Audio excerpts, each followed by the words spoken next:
Yeah, she is this one.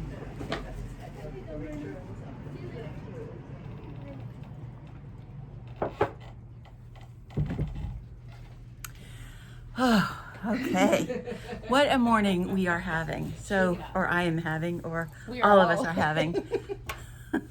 We just pushed her right out the door, but it's okay. Good afternoon, everybody, and thank you for joining in and watching today. I'm Linda Daniels, and this is Northampton Wolves, and this is our Facebook Live. It is Monday, September 20th, and I want to send a little happy birthday to my grandson Logan, who's turning 8 today, way out there in California. So hopefully we'll have a chance to talk to him later on today, once they actually wake up out there. Hello, Kathy. Hello, Mary. Hi, Bess. Hi, Ruth Ann. Hi, Gia. So good to see all of you. Hi, Barb. Hi, Eileen. Good afternoon. Hey, Adrian. Nice to have you joining us. Hey, Lana. Good. I'm glad there's a lot of people here. Hi, Terry. Good to have all of you here. I didn't bring this up, but I didn't bring this up from downstairs. It's already downstairs, but I showed you a little baby sweater that I had crocheted, a little hexagon sweater, and you can find all of those patterns on Ravelry. What did you say, Kate? Yeah, thanks. Just because I wanted to tell you, if you are a crocheter, these hexagon sweaters are so much fun. Hi, Rosemary. Hi, Willa. We have a couple of them in the shop, and basically, instead of making a granny square, you end up making a hexagon, which means you have 6 corners instead of 4. And then you do this magic fold. If you've ever knit Elizabeth Zimmerman's surprise baby jacket, it's the same kind of thing. And this is what the result is of a hexagon. Basically, there's 1 corner, 2 corners, 3 and 4 and 5. So but anyway, it's 6. Yeah, when you fold it, when I don't have a piece to fold you, you get this. Fun, quick. I did this out of a yarn called Baby Soft Chunky. It's a cotton and acrylic blend, so it's machine washable. Hi, Nikki. Hi, Decker. Hi, Linda. And where did you make that? And the story is that the 3-county fair was over Labor Day weekend, and it's a small fair now, let's just be honest. But Russ and I go all the time, every year when it's there. And one of the fun things that we do is go to the Demolition Derby. And we sit in the grandstand, and I can't just sit there. So I brought this, and I crocheted this that night watching the Demolition Derby. The cars. Okay, I did put it down when the Derby actually was crashing and yelling, because if you look away even for a second, you miss some exciting part. But Kate thought that was pretty funny, and that I should tell you I made this during the Demolition Derby. It's soft and cute, made during that crash and bang. There was, I will also admit, to the Leo in me coming out, because we were sitting in front of a woman with a young child, a baby, and I was really motivated to get it done because I wanted nothing more than for her to say, "Oh my God, you made that whole thing while you were sitting here." Well, she didn't, because I don't think she really knew what I was doing. But anyway, that's the hexagon baby sweater, which if you are a crocheter, you can find free patterns on Ravelry. If you're a knitter, look for the Elizabeth Zimmerman surprise jacket, and there are a couple of patterns out there that are very similar to that as well. So that's a rush start to our day today. Not quite what I had on my notes, but there it is. What I really wanted to say was, yeah, didn't it feel like sweater weather this morning? It is fall. Will be the first day officially of fall tomorrow. And fall means that those mornings start out a little crisp, and you might or may not still have your windows open. And if you do, you're putting a robe on to get up and make your coffee, because it was a little bit chilly. Yeah, the days warm up beautifully, but the morning starts out needing a sweater. And so I put this one on, and I wanted to show it to you and talk about it because it's one of my favorites. Eileen actually knit it as a model for the store, and I took it home because I loved it after a year or so of having it hanging there. But it's a top-down, all in one piece, in the round, very loosely knit sweater, and you can almost see the shirt on underneath, but you can't really see through the fabric. It's not that loose because it's a little bit of a fuzzy look to the yarn. And we have a lot of the yarn left. It's done with this yarn called Peru Tweed, which is a 20% poly, 32 viscose, 8% wool, and 40% alpaca. And that gives the yarn a little bit of a fuzz. The poly and the acrylic are in there as the little nubbies, the little colorful spots, usually called a donicle. So it shows up as all of these fun little colorways. We have quite a bit of this yarn left. And as you can see, I marked it down to $12 a skein. And I know these two look the same, but one is a little bit pinker and one is a little bit more orange. And then the really navy and black that I have on, purple, this purple is brilliant, and then an olive green. We've got sweater quantities left in this yarn. And Kate, can you put that link up? Yeah. There's a pattern from Drops that you can use. You can also use anything that calls for a size 10 needle, and knitting it like on that bigger needle allows the fuzziness of the yarn to expand. It lets the stitches get bigger. And thanks, Eileen. I'm glad you're happy that I'm wearing it. It's what makes it a light and lofty sweater. It probably only took 6 to 7 skeins to make this size. It's pretty roomy even on me, and the neck is big mainly because it's been hanging on a model for so long. But if you're in the mood to knit something quick and soft and light and lofty, then this is something that you might want to think about doing. So that's a little bit of a look at yarn that we've had. I think when we first got this yarn in, people loved it, and so I ordered it again, and then the love affair dried up a little bit. So it's one of the yarns that I think of as being relatively unappreciated right now. All of us have a sweater. We both have. Kate has a sweater in it as well. So that's on sale downstairs. So next time you come in, you might want to check that out. Then along those same lines, it's not an old yarn for us, although we've had it in the store in the past. We just got a new shipment in of Rasta from Malbrigo, and boy, the colors are spectacular. So Rasta is their is Malbrigo's super bulky. Kate is going to answer you. She's going to write the information in there. Mm-hmm. It's their super bulky, so it's meant to knit on a size 15 or even bigger needle. Yeah, 13 to 15. And it comes in a lot of colors. We've got 1, 2, 3, 4, 5, 6, 7, 8, 9, 10, 11.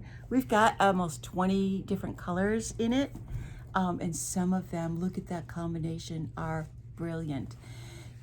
Kate did a cowl out of 2 colors of this, which I'm going to have Eileen knit one, and we're going to have it knit again, so that you'll be able to see what we did with it. But there are 1,000,001 projects on Ravelry using this yarn. It's probably one of their most popular yarns next to Rios. So take a look on Ravelry for the Rasta. There are lots of hats that are done with it, and shawls and things like that as well. And here comes UPS talking about deliveries and new yarns in. This is September, and so it is. Hello. Watch your step. Yeah, you're always Watch out. Oh, famous again? Yeah, you can drop it all right there too. It's when we get big orders in, and that's what our UPS guy. Say hi, UPS guy. Hello. Back again. Bringing us lots of new boxes of yarn to open up. Yeah, so these are just 3 of the colors of Rasta that we got in. Thank you. There are many more to choose from. And just like the Rios, there are colors that look solid, and then there are colors that look like multi colors as well. Okay. We got What? the Emma's Bodacious Bulky. Oh my goodness. Okay, let's open the box, right? Do you want me to open the box right now, or shall we do it later? What do you guys say? Open it now? Open it. Okay. Beth, it's over here. Sorry. While Kate is working on that box right there, I'm just going to talk briefly about this sweater, because this sweater I did as a combination of a bunch of different yarns, just to kind of have some fun with it. Oh, Eileen says no. Oh, Eileen, you mean now, not no. It's auto-corrected. Now. Okay, open it. I'm gonna hide Kate for just a second.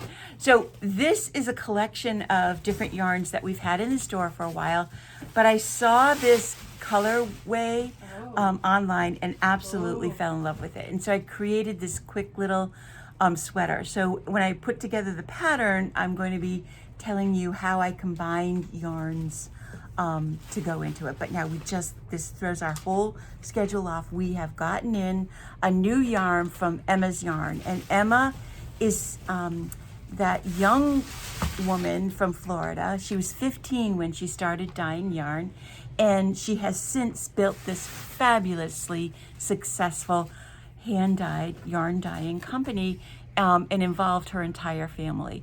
And so we have always carried the Practically Perfect, which is her DK weight. It is a wool and nylon blend, but we expanded just recently, and I ordered her yarn called the Bodacious Bulky, and we ordered mohair.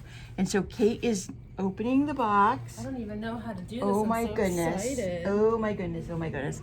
Look at these colors. This is the mohair, and this is a thin mohair meant to, you don't have to do it, but usually what people are doing now is holding a strand of the mohair along with another strand of yarn, usually a lightweight yarn, so that you create a doubled fabric. We've done a couple of sweaters with the yak and with lightweight mohair. Hey Debbie, I want to show you this too, because I have on one of my skirts. Woohoo! Just that's a shout out to Debbie. Anyway, mohair. Oh my God, it's been a crazy morning, and so I'm feeling out of breath already. But mohair in lots of fun, different colors, and the Bodacious Bulky.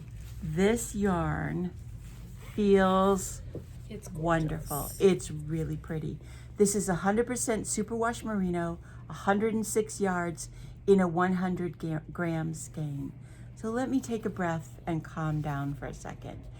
Hand dyed in Florida. Did we turn that around so that, no, we didn't. That's all right. All right, so it's hand dyed in Florida by this young woman who is now, I think, probably 18 years old. She involved her brother and her sister and her mother. And the colors are absolutely wonderful. And the names on the colors are really, really fun. This is 10 questions, which Kate used for her headband. For my bralette. Oh, for the bralette, for the framework bralette In in the DK weight yarn. This is now the bulky weight yarn. And one of the reasons why I ordered this was because it was a fun new bulky. It is bulky, so it's a size 10 or 10.5 needle at 3.5 to 4 stitches to an inch.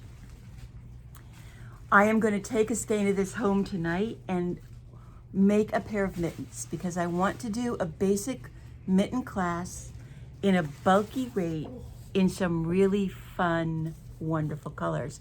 So I will do the test for the class knit tonight. Look at this. This is wonderful. This is called gorgeous. Yarn Husband. Oh my God. Isn't that great? Oh. Look at that color. It looks like it's kind of a gray base, but with indigo blue, Some forest a green. little green, a little gold Some in there. rust. That is fabulous. She has such a great eye. And we got pink in too. Are these all the colors? This is very berry. But it's fine if it is, because we got a lot of them. So we need to do some, some inventory work and some entering in the POS system. But like I said, this has 106 yards. I should be able to get a pair of mittens out of those. So stay tuned. When I do them, I will post a picture of it, and I will schedule the basic mitten class in it. And the mohair, oh, I cannot tell you how wonderful that mohair feels. The mohair is typical. It's a 72% mohair and 28% silk. This is the color that we've been waiting for to send in the box for that special order. Oh man, they are beautiful. There's even really, a really this beautiful. one's, you want to see this one in person. It's called Fun Guy. Oh my goodness. It's just so delicate. Yeah, colored. really. Look at that little splash of turquoise and blue in there.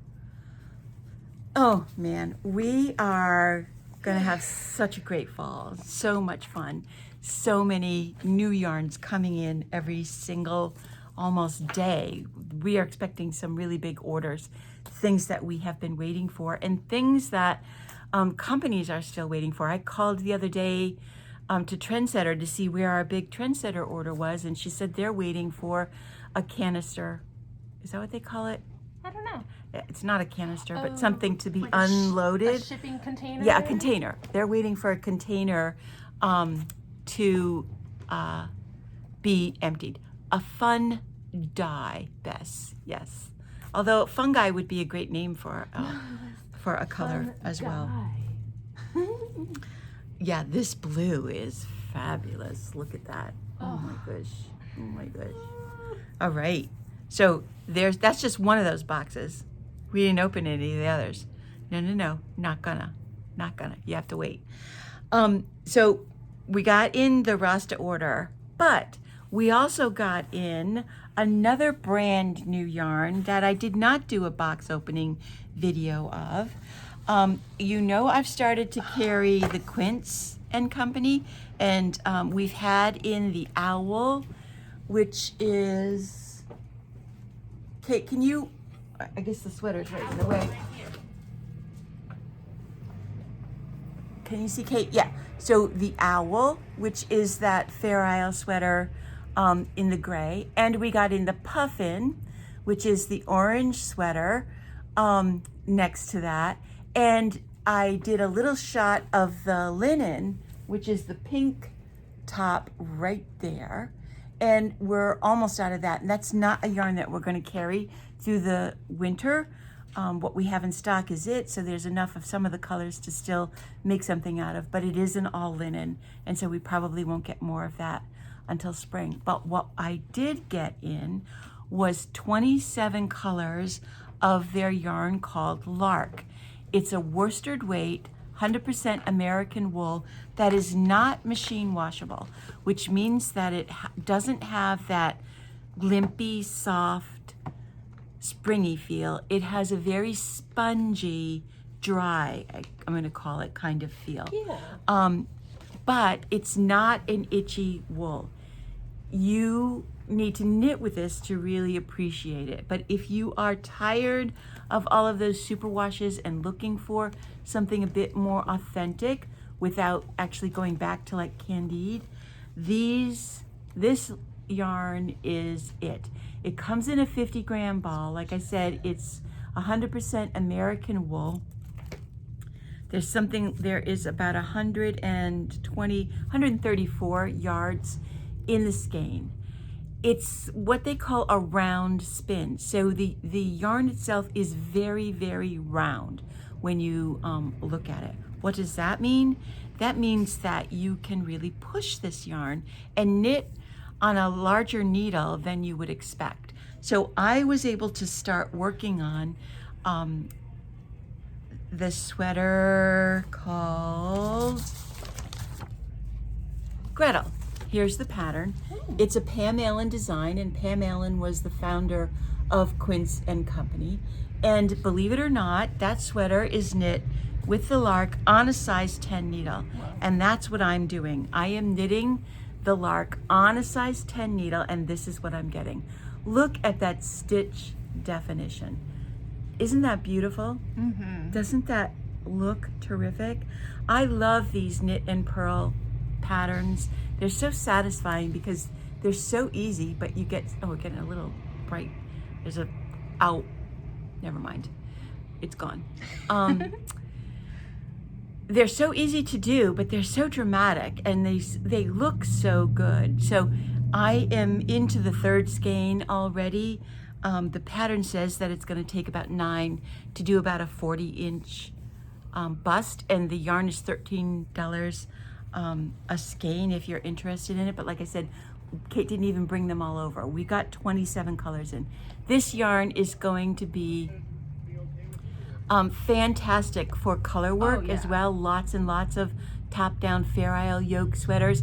Eileen, yeah, that kind of look that we had in the Dustland shawl, which I'll be able to show you relatively soon because I am only about an inch away from finishing that up to bringing back almost an oldie now. Yeah. So many weeks ago.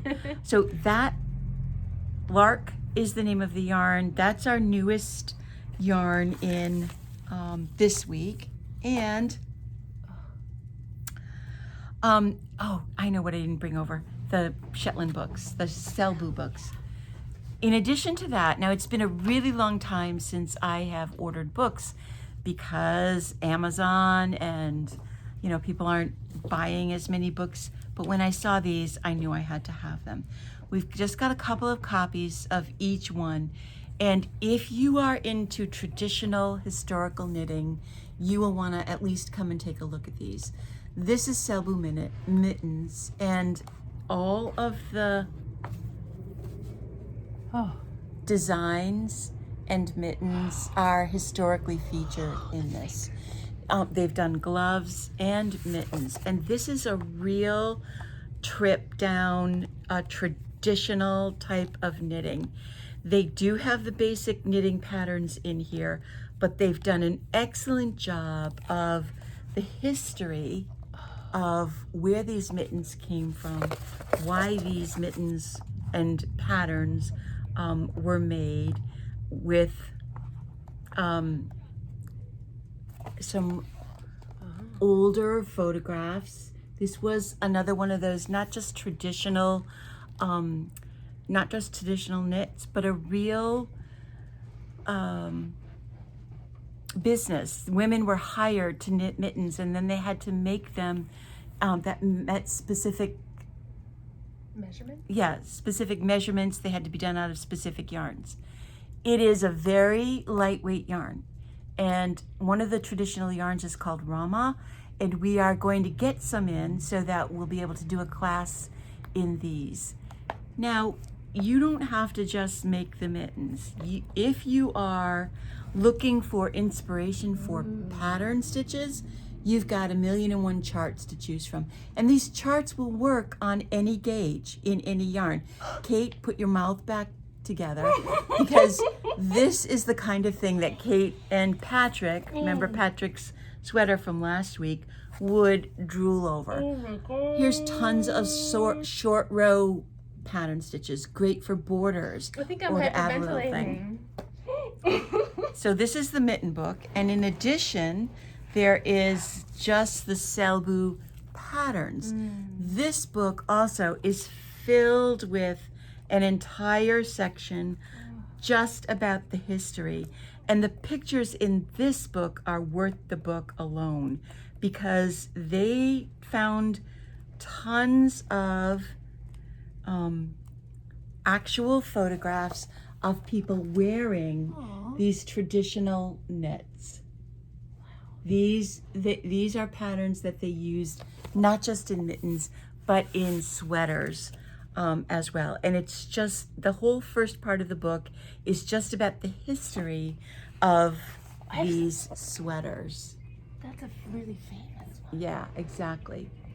And then the rest of the book is all the charts. Oh my So God. again, you can use these charts to put on anything. It doesn't have to be on that size 2 needle with this tiny little yarn. These would make great Christmas stocking patterns if you're into doing your own Christmas stocking. But this is, yeah, so a lot of these photographs of sweaters are actually from the museum. So these sweaters are in the museum in Norway and are there for people. They're treasures. They're absolute treasures. Look at this. This is adorable. That's the book I needed when I was doing Yep, Patrick's look at wedding. those kids. Oh. That's sweet.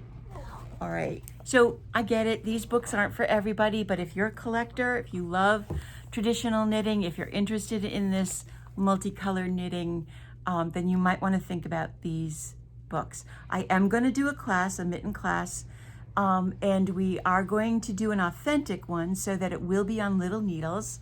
And I will, Linda, post it and let you all know when the class is. Kate and I are in the middle of trying to schedule those workshops for both October, November, and December. So by the end of this week, hopefully I'll be sending out an email and we'll get them up on the website. We're about halfway through that. We did get in 2 more because we're on a roll now with a theme. We got in Mittens from Norway, and this is again a collection of very classic old patterns that are done with traditional kind of wools. And you can look at these and pull from these as well. And these have the directions for the actual mitten written in the book as well. And then we got in this great book, Norwegian Knitting Designs 90 Years Later. So again, this has taken some older but classic patterns and updated them, used some of today's more popular yarns, all sizes from baby up to adults. These patterns are generally patterned all over the sweaters, so you are constantly doing some Fair Isle work. So those are the newest books that we've gotten in, and again, we don't carry a lot of books anymore, but every once in a while I just have to go with something new and wonderful and exciting that we find. So one last thing, there are a couple of last things. I'm not done. So there are 2 skeins left. That's it, folks, of the Dream in colorway for September. Comes with this little tag. I just want you to know that there's just 2 skeins left, probably only last until Friday. And then we'll be looking forward to our October color, which will be coming in. So get ready for that. And Jen, I will look at that. I don't have it right now, and I don't think she actually starts. Maybe she starts the gnome tomorrow. But I'll have to look on Ravelry for it and see when I get it, and I can send it to you. Then the last thing that I wanted to talk about was what happened. I got, Whoa. yeah, I got Shelly, thank you, drops the 21st. So the pattern for the gnome will be on the start tomorrow on the 21st. And Bess just put up the link to some Selbu designs or information. So if you're interested, you can find out more without reading the entire book. I'm sure there are articles out there all over the place. Okay, so I had a customer bring in some things this week that she had stored. And everybody always, when they have a moth problem, the first thing they think about is mothballs. She had her things in, there weren't mothballs in with them, but it was pretty apparent that the things had been close to a mothball. It's a very strong smell, and it's very hard to get rid of. I washed the items that she brought in twice in the washing machine, and I still have it hanging outside in the fresh air. eventually the fresh air will dissipate and the mothball smell will go away. I don't recommend storing your stuff in mothballs just because the smell is so strong and there's a whole chemical thing that goes along with it. Yeah, Willis, Shelley can tell you about it. It is a little knit along, and we've got the yarn, that one of the yarns that are recommended for making the gnomes if you're interested. But back to the mothballs. If you take, this is starting to be sweater weather, and you're going to be taking your stuff out of storage. And if you are, there are two things that I recommend doing right away, especially now when we have this beautiful weather. Take your stuff outside, shake the living daylights out of it, and let it sit in the shade for a day. Let it freshen. You can hang it up if you have a place or a tree that you can hang it from. Hang it up, let the air get to it, let the light get to it, because the number one thing that moths hate is light. They avoid it as much as possible. And so if you hang your stuff out, shake it out, hang it up, let it be outside for just a day, doesn't even need to be washed, just a day, that's gonna help get rid of any little eggs or something that might be in there. Look them over. We are taking repairs in as we always have, and I'm muted, she says. Okay. Oh boy, How did that happen? I don't know. I don't see it. Am I muted on anybody else? Let me know, because we're almost done. I don't see the mute thing. Yeah. Not muted. Okay. So shake them out, leave them in the sun or in the shade, air them out, and then bring them in. Okay. Shelley says her video is gone. All right. Well, we're almost done. So that's it. So we're still taking repairs in, and hopefully that's one way to help you get rid of any kind of creatures that are in there, because you'll be taking your sweaters out. This is a perfect time to unpack them or open them up and freshen them up. You can even, if you need to, spot clean them and put them in the dryer if you have an air fluff. Throw them in there for a little bit, not on the heat, just on the cold, and that will help too. Phew, okay, we did it. 32 minutes, that's about it, and that's a lot. Okay, so we're gonna be here every Monday. You guys, we're gonna post, and we got a lot going on, so I hope you stay tuned. I hope we see you. We're still keeping our hours Wednesday through Saturday. Probably thinking about opening on Sundays in October, but I'll let you know exactly when that happens. So goodbye, everybody. Have a great Monday and a great week. Bye.